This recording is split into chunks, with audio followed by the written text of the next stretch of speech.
A u shpërnda kuvendi në mënyrë kundër kushtetuese.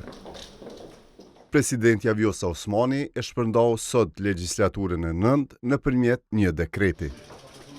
Në preambulën e dekretit, referencë e parë është neni 82 i Kushtetutës, përkatësisht pika e parë e paragrafit të parë.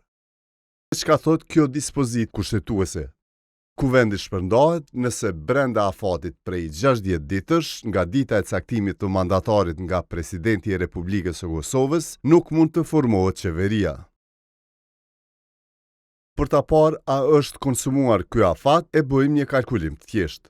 Mandatarin e parë për formimin e qeverisë, pra Albin Kurtin, presidentja Osmani e ka caktuar më 11 tetor. Nga ajo kohë e deri sot kanë shkuar 40 ditë, pra jo 60, por 40 ditë. A u shkel nga presidentja ky afat kushtetues për ta shpërndar kuvendin? Matematika po thot po. Është e vërtetë se ka kontradikta ndërmjet dispozitave kushtetuese, sepse ka shpërputhje mes afatit për ta shpërndar kuvendin dhe atij për shpalljen e zgjedhjeve të parakohshme. Për shembull, në nenin 95 të Kushtetutës saksohet procedura dhe afati për zgjedhjen e qeverisë.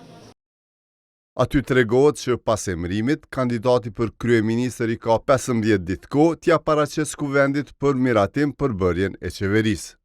Nëse dështon, presidenti ka kohë 10 ditë që ta emërojë mandatarin tjetër, i cili po ashtu i ka 15 ditë kohë që ta paraqesë në kuvend kabinetin qeveritar.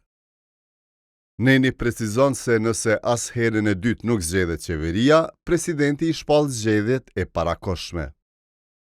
Bazuar në këtë nen, zgjedhjet shpallen pas 40 ditësh prej kur është caktuar mandatari i parë. Pra, sipas Kushtetutës, zgjedhjet e parakohshme shpallen pas 40 ditësh prej që caktohet mandatari, ndërsa kuvendi shpërndahet pas 60 ditësh.